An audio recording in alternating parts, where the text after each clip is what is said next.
Hello. Today's topic is related to heat source problem. Now, such problems are basically encountered in many engineering devices or engineering systems where the heat is being generated or absorbed within the body. Like, for example, if a current is passing through a wire, so the electrical energy gets converted into the thermal energy. So, this becomes a thermal energy generation process. An exothermic reaction, energy is being generated. Endothermic reaction, energy is being absorbed. Similarly, radiation, the electromagnetic energy gets converted into thermal energy. So all these are certain examples of an engineering device where the heat source is being present within the system. So the first case in heat source problem which we're going to consider is your plane wall.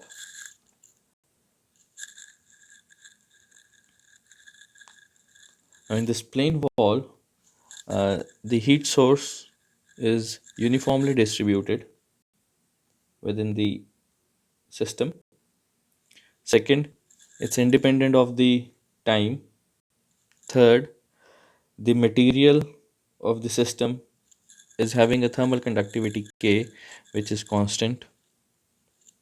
And fourth, the heat flow is 1D. The heat flow is in one dimension under steady state conditions. Under steady state conditions. Clear? So let's start with the plane wall.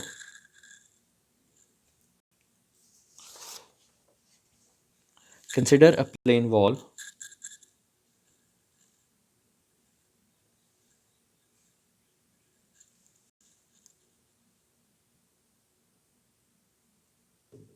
with the center of axis at x equal to 0. This is x equal to minus L. This is equal to x equal to plus L. Now there is a heat source present within this system. Clear? Uh, so let's say this material is made up of copper having a thickness 2L, and heat source which is present within the system is the electric current which causes heat generation.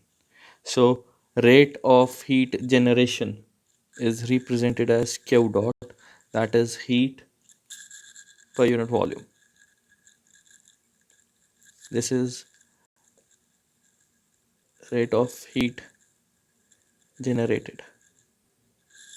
Clear? So now in this system, let's consider a shell of thickness delta x, and we're gonna apply the energy balance, that is rate of heat input minus rate of heat output plus generation equal to accumulation. Now in the steady state, accumulation term is 0. So let's apply the energy balance. Now rate of heat entering into this shell of thickness delta x, rate of heat input into this thickness, let's say is Qx. Rate of heat output from this thickness, it will be Qx plus delta x. Now rate of heat generated will be Q dot times the volume, that is area into dx. So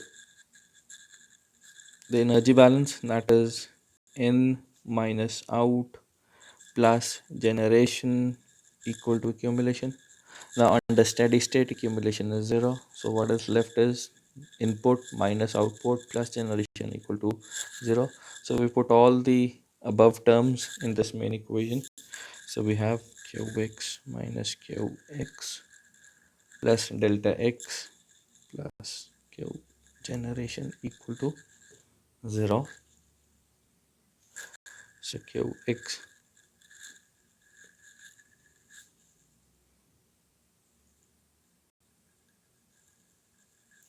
divide by delta x throughout. So qx minus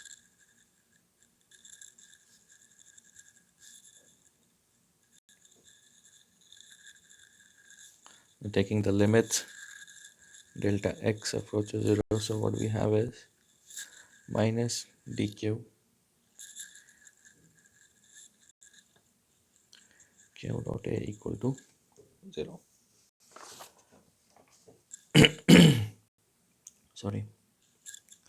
So now q is minus k a dt by dx. So substituting this value over here, we're left with d square x by minus q dot by k. So that's our main equation. That's the equation which defines the temperature profile. Upon integrating, we have T equal to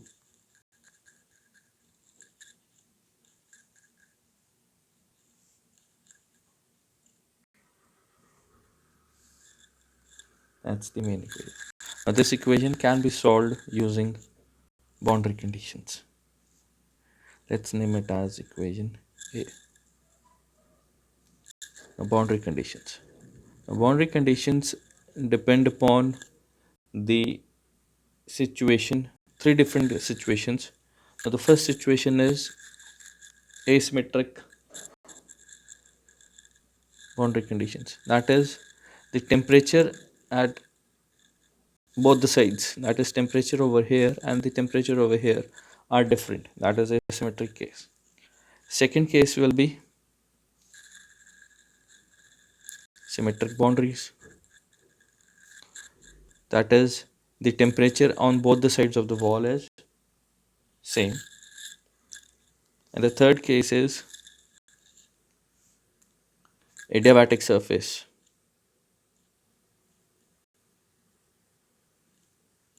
At midplane, that is half of the wall, half of this wall is adiabatic. Clear? So based upon these three different boundary conditions, will generate different temperature profiles. So the first boundary condition which we're going to discuss is your asymmetric boundary condition. Now for asymmetric boundary conditions,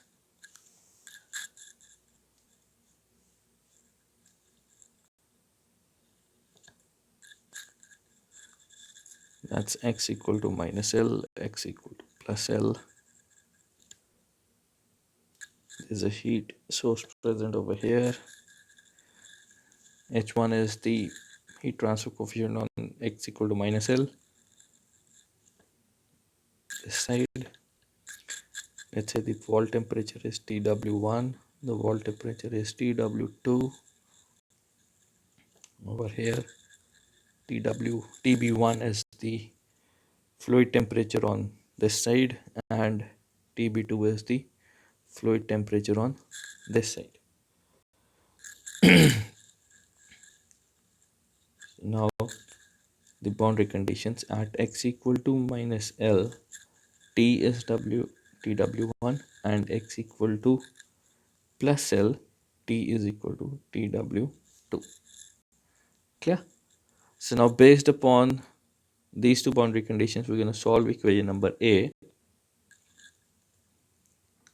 So using these two equations, we're going to have the constant C1 as TW2 minus TW1 by 2L, and C2 as Q dot L square by 2K plus TW1 plus TW2 by 2. So we have evaluated the constants. Now I'm going to substitute back them in equation number A. So we have a temperature profile as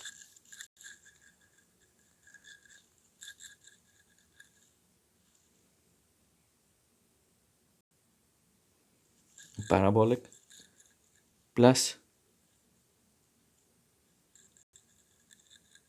the difference of the wall temperatures, which is linear with respect to x, plus the average of the wall temperatures. So the overall temperature profile, because of the asymmetric nature, is this thing, and the profile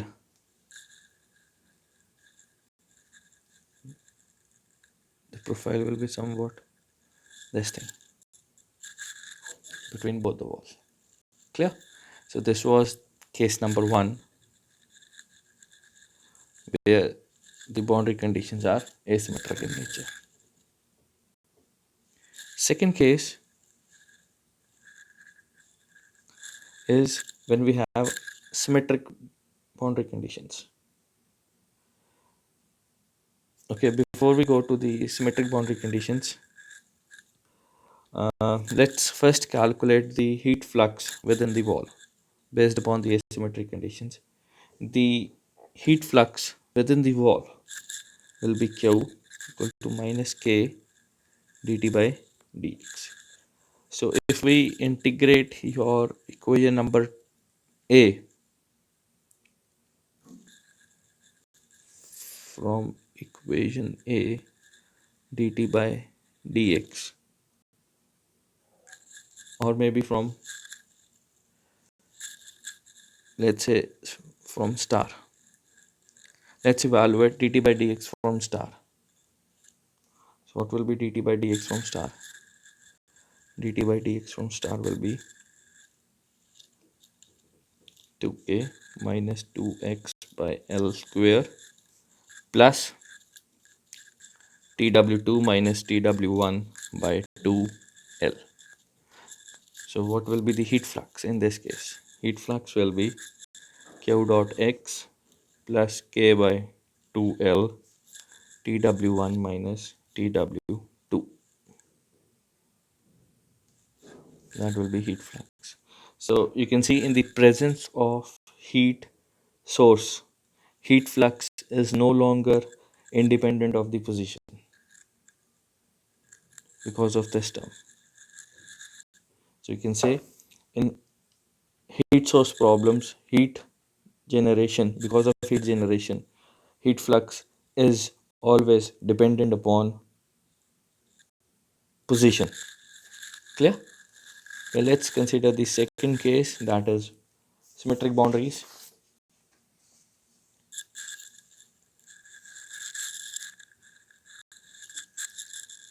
Case 2, that is same surface temperature.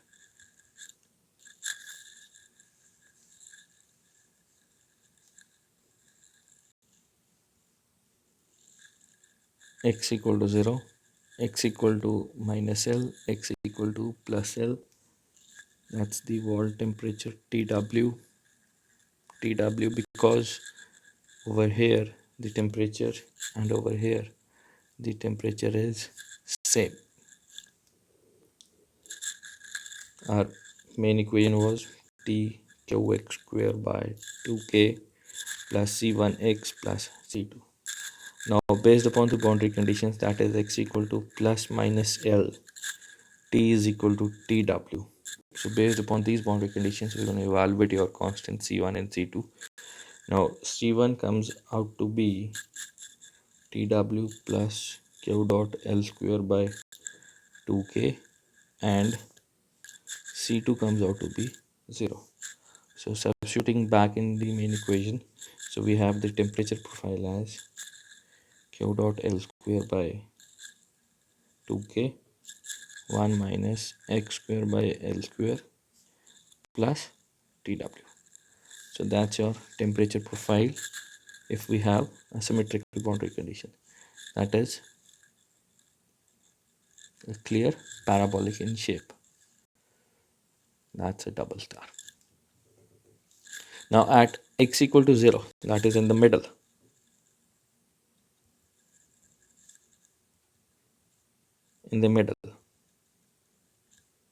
we're going to have a maximum temperature profile, let's say T naught, which will be Q dot L square by 2k plus TW. Or we can say at the middle, dt by dx will be 0.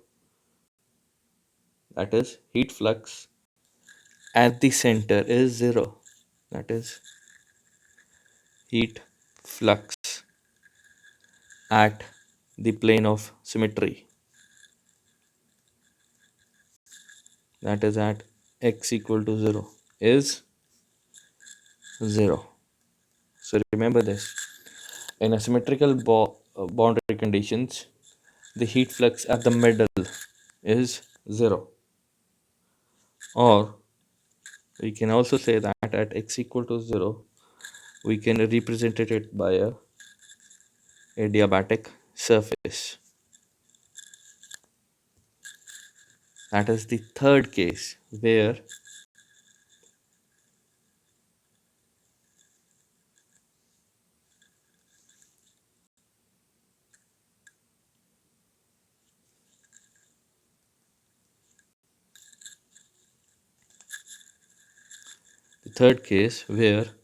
half of the wall till the middle is adiabatic in nature. That is perfectly insulated. So let's consider over here the temperature as T naught. That is the maximum temperature. So shown over there, TW, and let's say the surrounding temperature is TB at x equal to L. Sometimes TW is unknown, or maybe we need to calculate first TW as a function of the surrounding temperature. So at x equal to L minus K A dt by dx at x equal to L, that is, if we apply the balance at x equal to L, the conduction will be equal to the convection, that will be HA TW minus TA. So, so from here, what will be dt by dx at x equal to L? That will be, now this dt by dx at x equal to L can be calculated from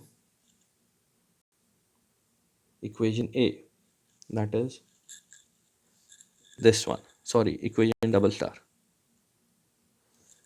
This will be calculated from double star. So which is q dot L square by 2k minus 2x by L square evaluated at x equal to L, which is minus q L by k. So dt by dx at x equal to L is this term. So we substitute this back into this.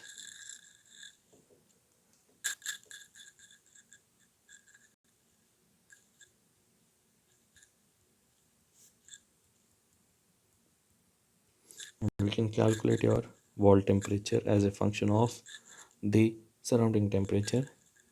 That is,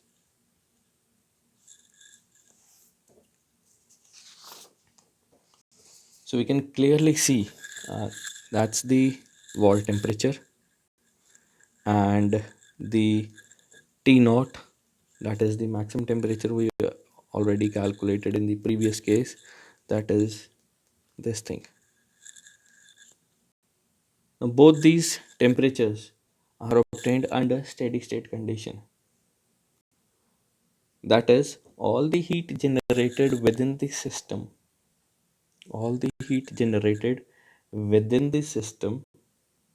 must be convected away to the surroundings, else there will be a buildup of energy within the walls, resulting in increase in temperature with respect to time.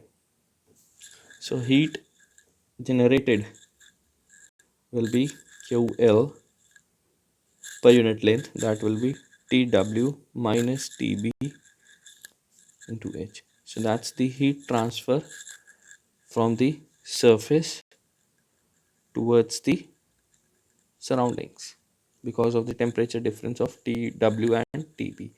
And TW, because of the presence of heat source in this part, can be calculated in terms of T naught also.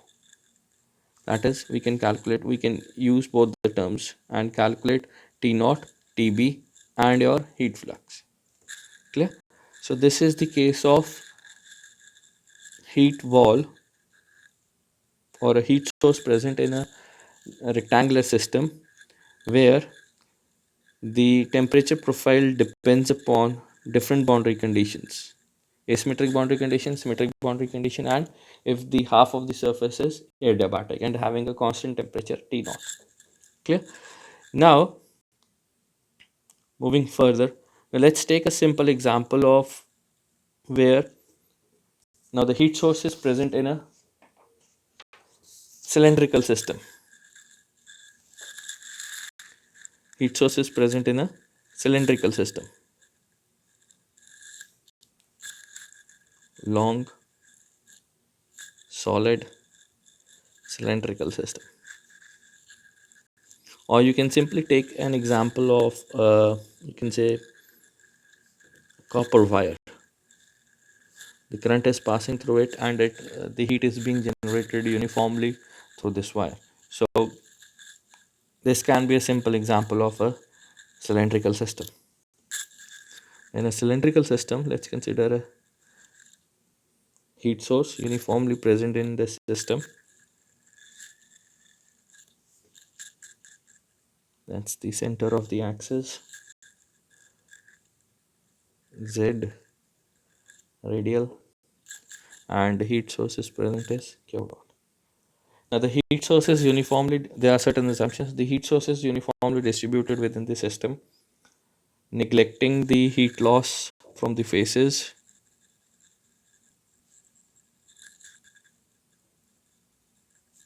From the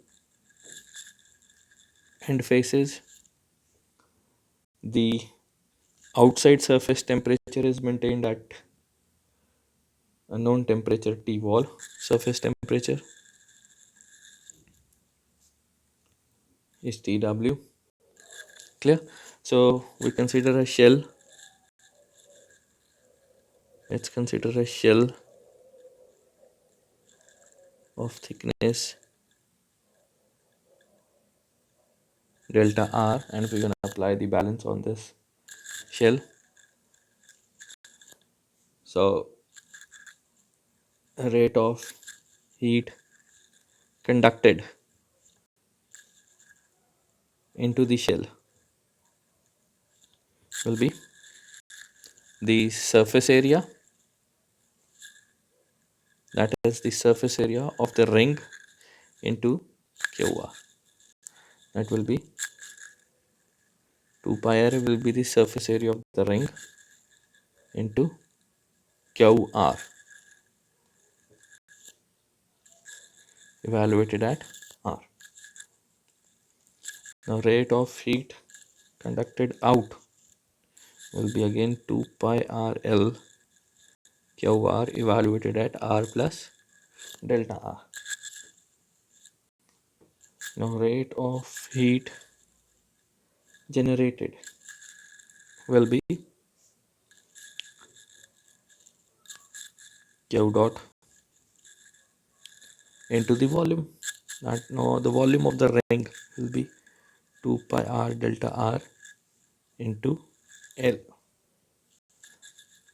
So we're going to put all the terms in the main equation, that is in minus out plus generated equal to accumulation. And the steady state accumulation term is 0. So substituting all the rest of the terms in this main equation, so we have 2 pi r L QR at R minus 2 pi r L QR at R plus delta R plus 2 pi r delta R L into Q dot. Dividing the entire equation by 2 pi L delta R. So we have QR at R minus QR at R plus delta R divided by delta R plus R times QR equal to 0. Taking the limits, delta R approaches 0.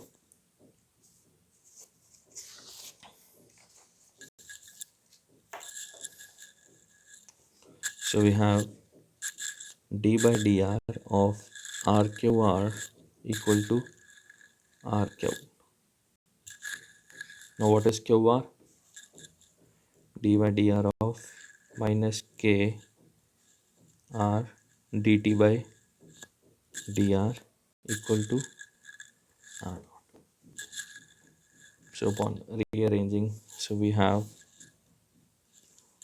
1 by R d by dr R dt by dr equal to minus Q by K, considering the thermal conductivity of the material is constant. So that's the temperature profile, or the basic equation of temperature profile in a cylindrical system. Now upon integrating,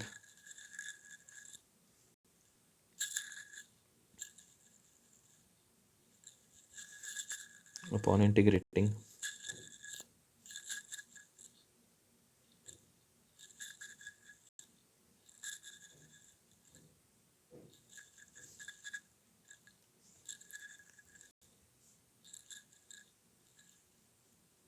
further integration, we have the temperature profile as C1, C2. That's the temperature profile within the cylindrical system. Now the boundary conditions at R equal to 0, that is at the center. So if you put R equal to 0 in this equation, it makes dt by dr as infinite, which is not possible. Whereas dt by dx has to be a finite value. Therefore, C1 has to be 0. So this equation reduces to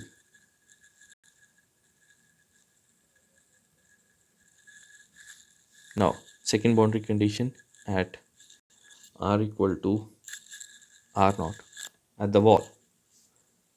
T is equal to, let's say, TW. So substituting this value over here, we can get the value of your C2, and final temperature profile is then TW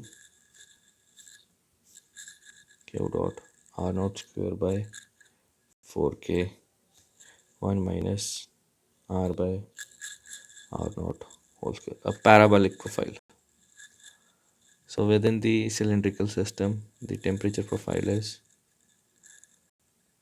parabolic in nature.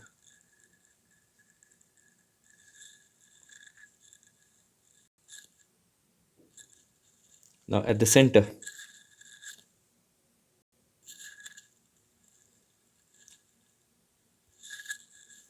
that is R equal to 0,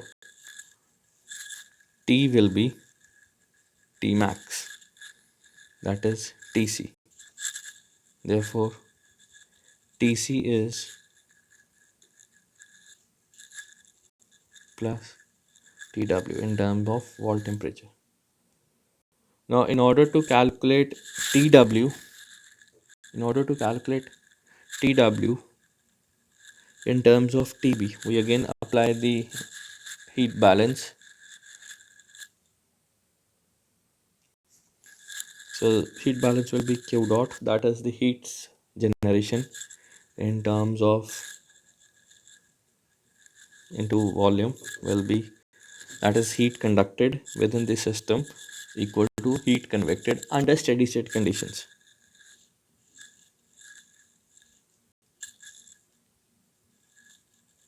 So from here we can calculate TW in terms of the surrounding temperature.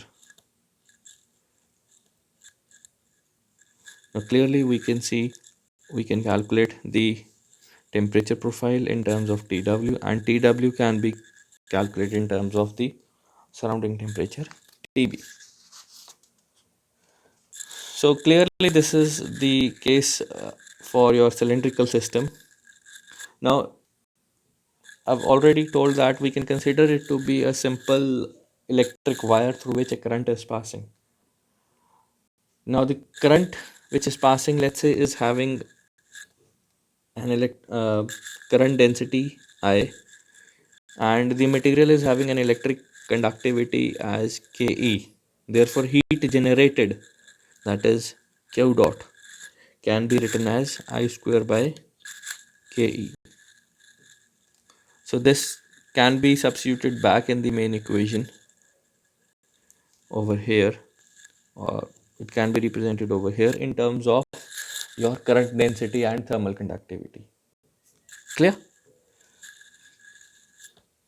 Now, if you analyze your heated wire, that is this case, with the flow through viscous flow through a simple cylindrical system, you can find a quite similarities between both the systems. Now let's see those similarities.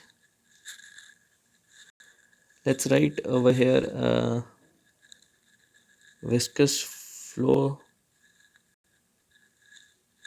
in a cylindrical system, and here we have a heated wire. If you consider, if you see both the things, both the results somewhat come out to be same. Let's say the first integration in viscous flow represented the momentum flux, right? Whereas in heated wire, it represented the heat flux. Second integration, it represented the velocity profile. This represented the temperature profile. Third, boundary conditions are equal to 0. Tau Rx is finite, right? Remember? Whereas in heated flux, QRx is finite because of dt by dr. Third, R equal to capital R. Velocity was 0. Here, the temperature difference T minus TW will be 0. Next, transport property. Over here it was viscosity, over here it's thermal conductivity. Important one. Source. In viscous flow, the source was delta P by L. Whereas in heated wire, the source is your current density, heat generation through the current flow, that is AC. Finally, the assumptions. Over here, viscosity was assumed to be constant. Over here, thermal conductivity and electrical conductivity of the material is assumed to be constant. So you can clearly see the analogies between both the systems, viscous flow in a cylindrical system and the heated wire. So we can clearly say that if we know the results of one field, that can be implemented to get the result of the other field. That is, if we know the result of the momentum flow in a cylindrical system, similarly can be represented by the results of the thermal energy. Clear? Then we have a third case, spherical system. Now in spherical system, it's a practice for you. You people try. In a spherical system, we'll consider a solid sphere whose wall temperature is maintained at TW. Heat source is uniformly distributed within the solid sphere. You consider a shell of thickness delta R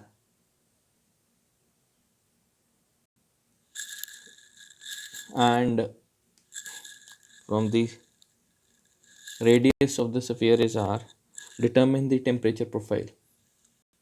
Apply the heat balance, rate of heat input minus rate of heat output, rate of heat generated under steady state conditions. Apply those equations. So you should get this temperature profile, that is d by dr r square dt by dr plus qr square over k equal to 0. You should get this temperature profile. Now, subject to condition, the cross sectional area of the ring over here will be 4 pi r square. Rest everything remains the same as in the case of the cylindrical system. Over there, the surface area was 2 pi r L. Over here, the surface area will be 4 pi r square. Rest everything remains the same. Put all the equations in the main energy balance equation. So you're gonna get this equation. Now the boundary conditions at r equal to r naught, that is at the wall, the temperature is T equal to TW, and at the center the dt by dr is 0. So using these two boundary conditions, you should get your temperature profile for the spherical system, that is T minus TW equal to Q dot R naught square by 6K 1 minus R by R naught. Again a parabolic in. Clear? So find out this temperature profile in a spherical system. Further, at the surface, if you want to calculate the wall temperature in terms of the surrounding temperature, so again we can apply the energy balance at the surface. So that will be this into the sphere volume 4 by 3 pi r naught cube equal to h surface area into the temperature difference. So from here, the wall temperature can be calculated in terms of the surrounding temperature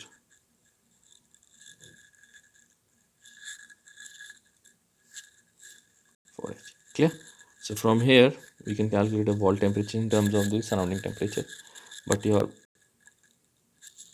question is, you need to find out this temperature profile for a spherical system.